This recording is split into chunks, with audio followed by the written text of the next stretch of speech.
The Zalith Empire was vast, ancient, and utterly ruthless. For millennia, they had conquered and absorbed weaker civilizations, reducing them to servitude or dust. To them, war was a game of inevitability. Resistance was temporary. Surrender was permanent. When a transmission arrived from a species called humans, requesting formal diplomatic talks, it was met with amusement. Humans, a race barely out of their own solar system, primitive by interstellar standards, with technology cobbled together from salvaged wrecks and experimental drives. They had no empire, no fleets worthy of mention, no legacy of conquest. The request itself reeked of desperation. The Zalith Grand Council convened to discuss it, not out of respect but curiosity. "Their species is young," scoffed one admiral, lounging in his high-backed chair. "They barely touch the fringes of deep space." "Likely seeking protection," said another. "They have seen the inevitability of our rule." The Emperor, towering and draped in regal armor, tapped his claws on the armrest. "Very well," he said after a moment. "Let them come. Let them kneel before us properly." The invitation was sent. The humans accepted without hesitation. The meeting would take place on the Zalith homeworld, a display of power meant to remind the newcomers where they stood. As the day of arrival approached, palace officials ensured that the setting was appropriately grand.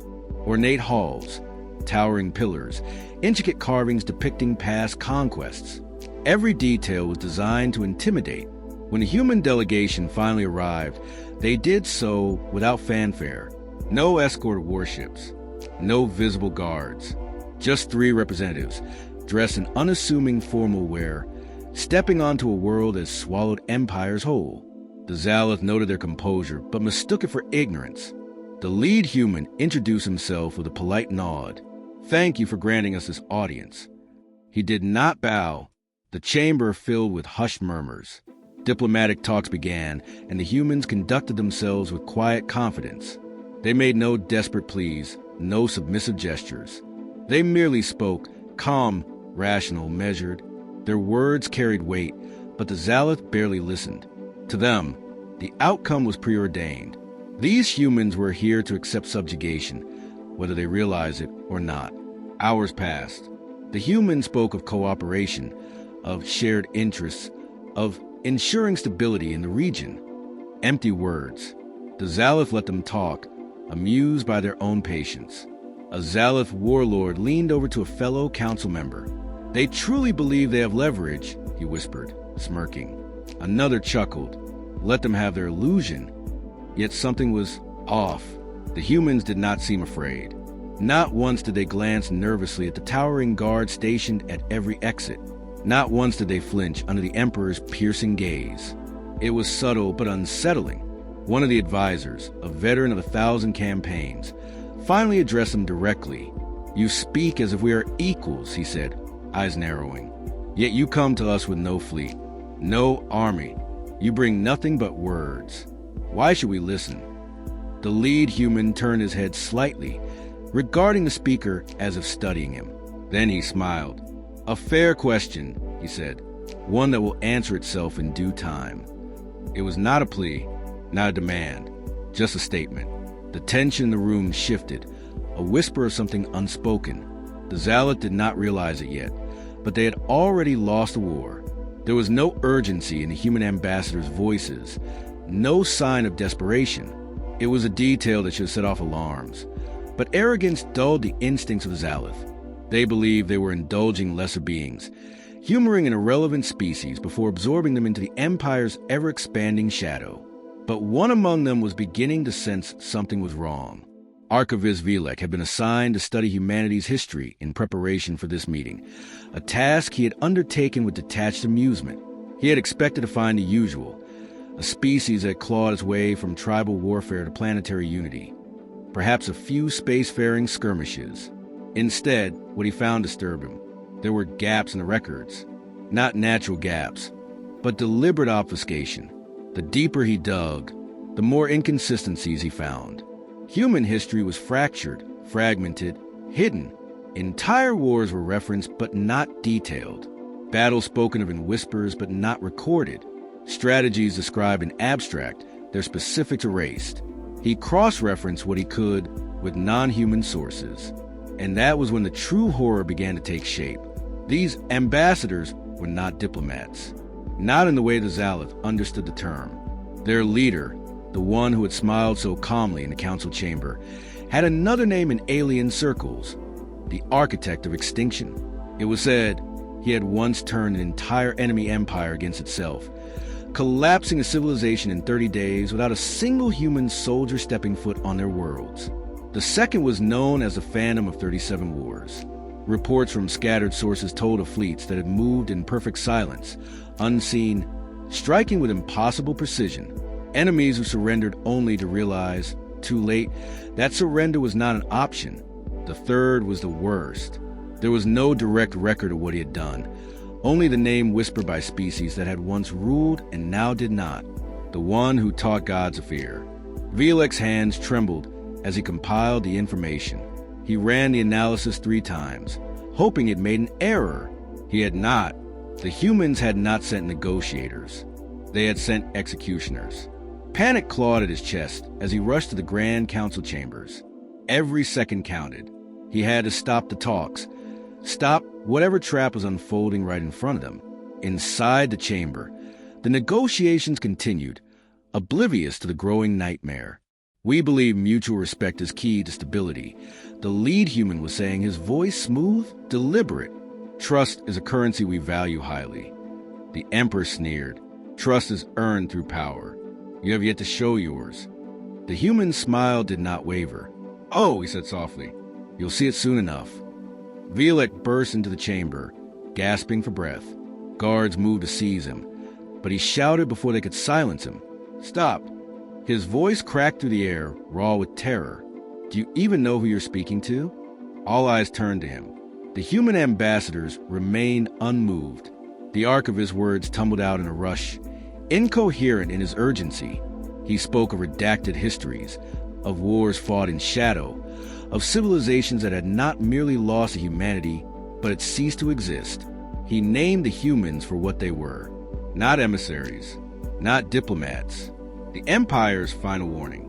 For the first time in the history of the Zalith Empire, the chamber fell into silence. The silence was suffocating.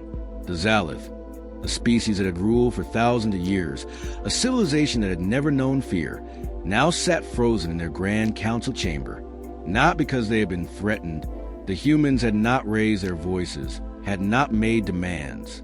But now they understood. The Emperor turned his gaze toward the human delegation. His expression was unreadable, but his body was rigid. Explain, he said at last, his voice low, carefully measured. The lead human did not move, did not blink. Explain what, Your Excellency? The Emperor's fingers curled against the armrest of his throne. These names, these titles, tell me they are lies. The human smile returned, slow and deliberate. Would it comfort you if they were? Across the chamber, council members stiffened. The tension shifted, heavy, suffocating. The Emperor's voice darkened. Why have you come here? To end this conversation. And with those words, the trap was sprung. A pulse rippled through the air, unseen but felt in the marrow of every Zalith present. 1,000 light years away, the Empire's outer colonies flickered with sudden darkness. Entire fleets went silent. Defensive systems shut down without warning. The Imperial War Network, the backbone of their military communications, collapsed in the span of a heartbeat. Admirals scrambled for answers. Generals barked desperate orders. But there was nothing. No signals, no command chains, no response. The Empire's entire war machine had gone blind.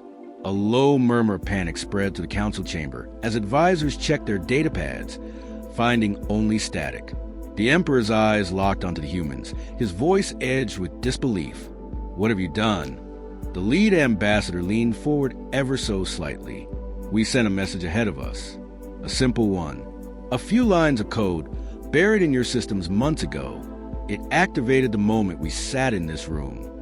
He gestured vaguely. Right about now, your fleets are realizing they can't communicate. Your colonies are realizing they have no oversight. Your supply lines are, well, gone. An admiral shot to his feet. Impossible. Our encryption is obsolete, the human interrupted. We cracked it before we even left Earth. A ripple of dread swept the room. The Zalith had always believed themselves untouchable. Their fleet was the largest in the known galaxy, their fortresses impenetrable. But none of that mattered if they couldn't even command their own armies. The Emperor's claws dug into the armrest. You came here not to negotiate, but to destroy us. The second human ambassador, silent until now, finally spoke. No, he said simply. We came here to make sure you understood why you're already dead. On the outer rim of the Empire, reality was setting in. Uprisings had ignited. Dozens of species, once too afraid to resist, saw the cracks forming and struck back. Entire fleets found themselves powerless, isolated, defenseless. Governors abandoned their posts, fearing retribution from their own citizens. The great and terrible Zalith Empire, once the pinnacle of galactic dominance, was dying in real time, and it had all happened before the first shot was ever fired. The Emperor's breath came slow and measured, though fury burned behind his gaze. We can recover. You underestimate. You don't have time, the lead human interrupted. Your empire is built on fear, and fear only works if people believe you are untouchable.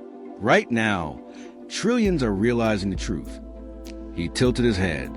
Tell me, Emperor, how long do you think they will stay loyal when they see their gods bleeding?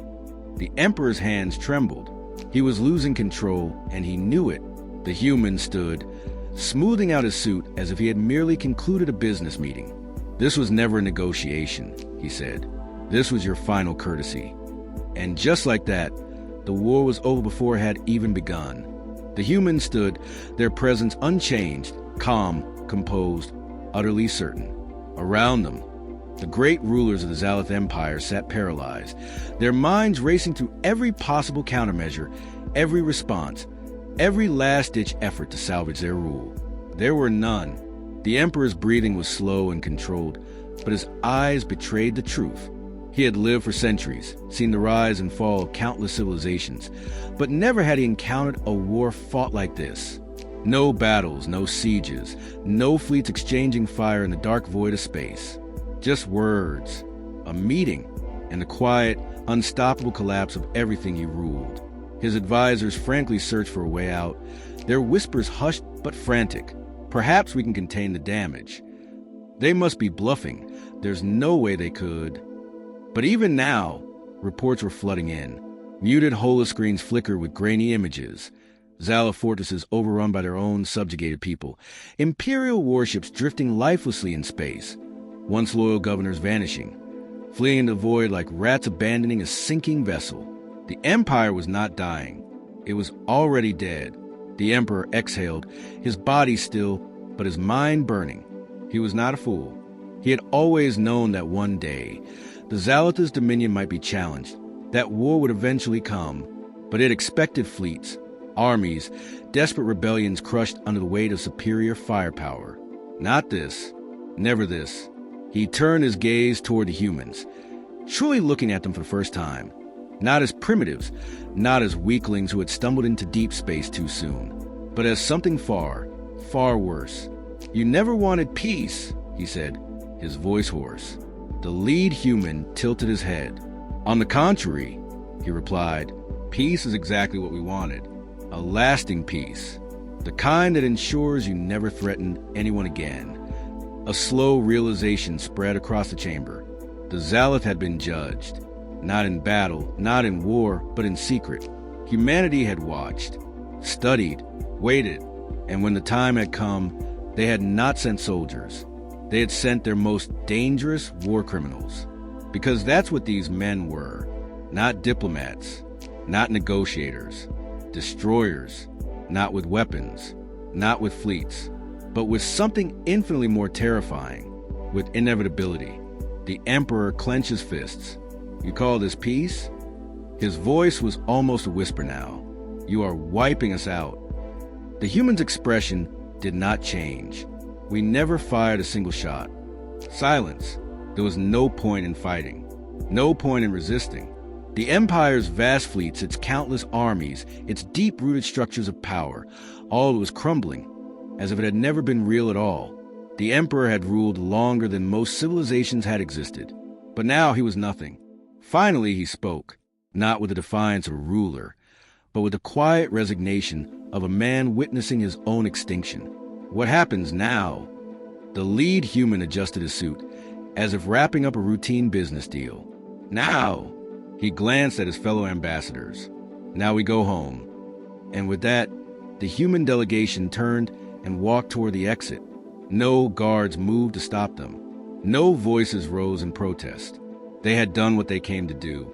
Behind them, the Empire collapsed in silence.